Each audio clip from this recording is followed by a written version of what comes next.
Assalamualaikum warahmatullahi wabarakatuh. Perkenalkan, nama saya Iwayan Suwardi dengan NIM 20210009. Pada video kali ini saya akan menjelaskan studi kasus yang kami buat, yaitu aplikasi kalender tugas mahasiswa. Kami kelompok 2 yang beranggotakan pertama Iwayan Suwardi dengan NIM 20210009, yang kedua Firzi Ramadan dengan NIM 20210007, dan yang terakhir Rosma Meilani Liroga dengan NIM 20210125. Latar belakang aplikasi.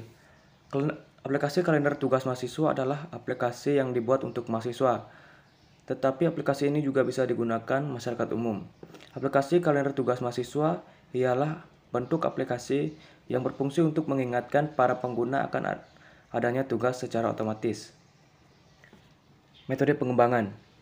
Kami sebagai pengembang menggunakan metode waterfall atau bisa disebut dengan metode air terjun. Pertama, analisis sistem.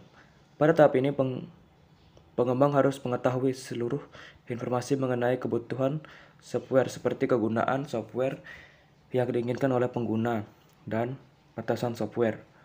Informasi tersebut biasanya diperoleh dari wawancara, survei, ataupun diskusi. Setelah itu informasi dianalisis sehingga mendapatkan data-data yang lengkap mengenai kebutuhan pengguna akan software yang akan dikembangkan. Kedua, desain. Tahapan selanjutnya adalah desain. Desain dilakukan sebelum proses coding dimulai. Ini bertujuan untuk memberikan gambaran lengkap tentang apa yang harus dikerjakan dan bagaimana tampilan dari seluruh sistem yang diinginkan, sehingga membantu menspesifikasikan kebutuhan hardware dan sistem, juga mendefinisikan arsitektur sistem yang akan dibuat secara keseluruhan. Ketiga, development atau pengembangan kode program. Proses penulisan kode ada di tahap ini. Pembuatan software akan dipecah menjadi 2 modul kecil yang nantinya akan digunakan dalam tahap selanjutnya. Dalam tahap ini juga akan dilakukan pemeriksaan lebih dalam terhadap modul yang sudah dibuat. Apakah sudah memenuhi fungsi yang diinginkan atau belum? Keempat, testing atau pengujian. Pada tahap keempat ini akan dilakukan penggabungan modul-modul yang sudah dibuat sebelumnya. Setelah itu akan dilakukan pengujian yang berfungsi untuk mengetahui apakah software sudah sesuai dengan desain yang diinginkan dan apakah masih ada kerusakan atau tidak. Selanjutnya, maintenance atau pemeliharaan. Operation atau maintenance adalah tahapan terakhir dari metode pengembangan waterfall. Di sini, software yang sudah jadi akan dijalankan dan dioptimalkan oleh penggunanya. Kelebihan. Pertama,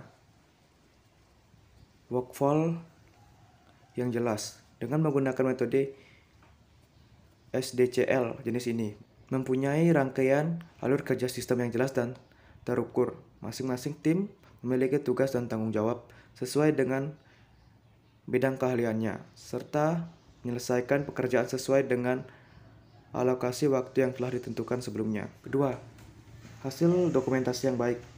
Waterfall merupakan pendekatan sistem metodis, di mana setiap informasi akan dicatat dengan baik dan terdistribusi kepada setiap anggota tim secara cepat dan akurat.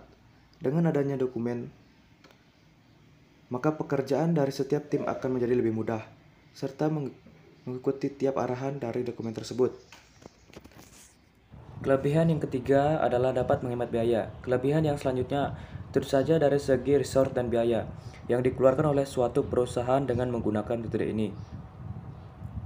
Jadi dalam hal ini klien tidak dapat mencampuri urusan tim pengembang aplikasi, sehingga pengeluaran biaya menjadi lebih sedikit. Beda dengan metode agile, di mana klien dapat memberikan masukan atau feedback kepada tim developer terkait dengan perubahan atau penambahan beberapa fitur, sehingga perusahaan akan mengeluarkan biaya yang lebih besar daripada waterfall.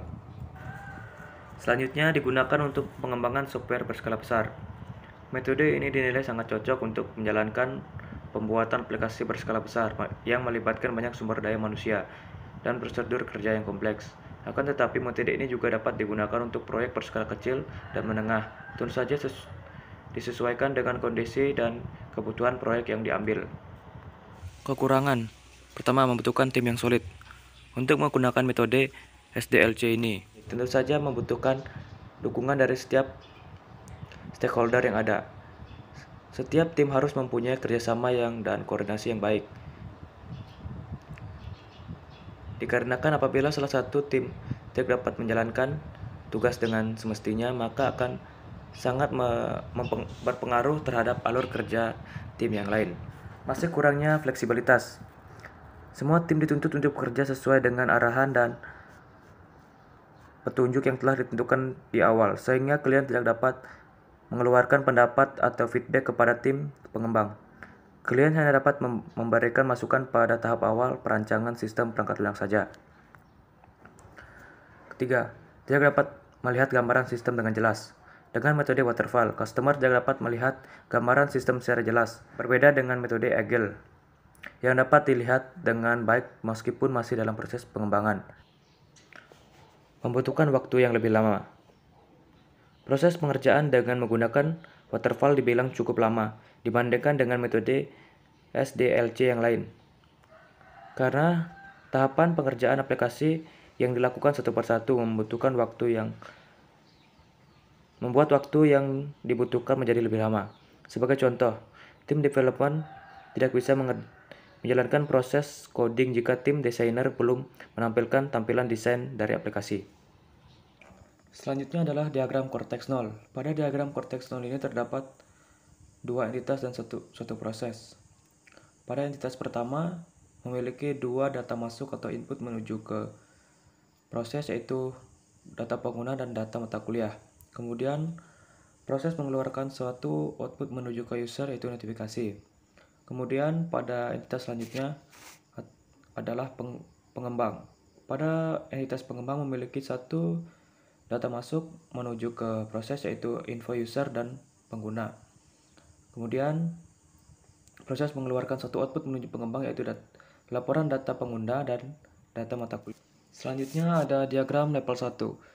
Pada diagram level 1 ini lebih kompleks karena memiliki dua proses dan dua entitas serta satu storage. Entitas pertama yaitu user masih memiliki dua input menuju ke proses, yaitu data pengguna dan data mata kuliah, serta proses mengeluarkan satu output menuju ke user, yaitu notifikasi. Kemudian di sini memiliki tambahan yaitu storage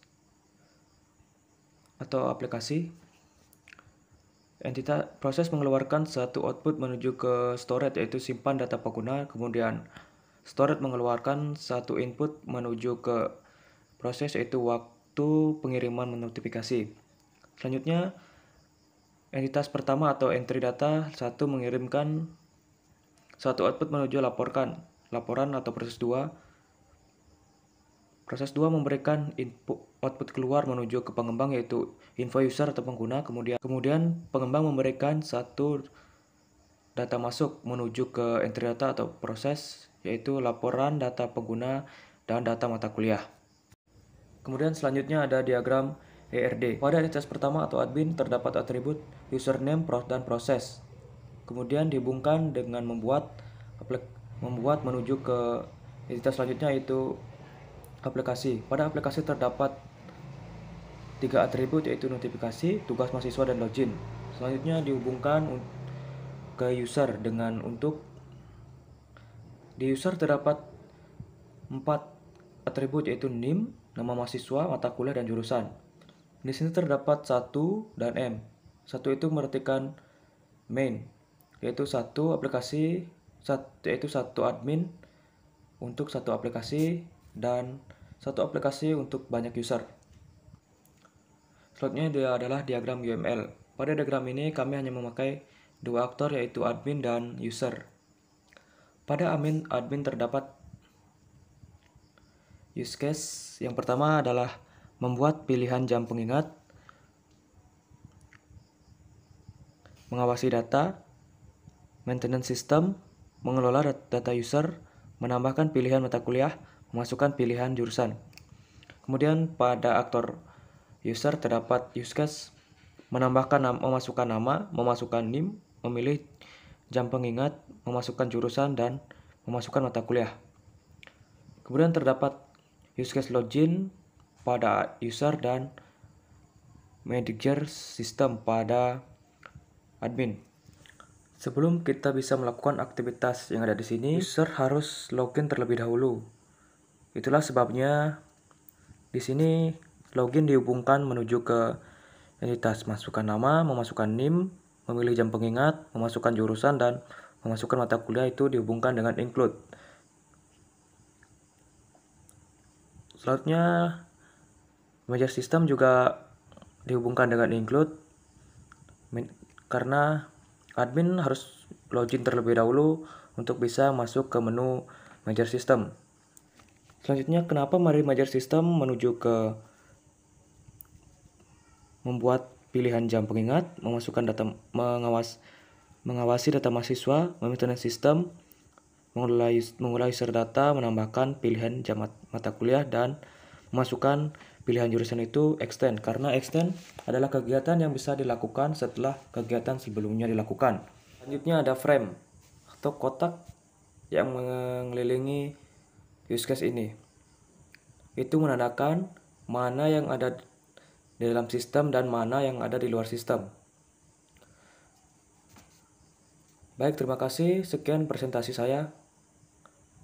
Selamat pagi.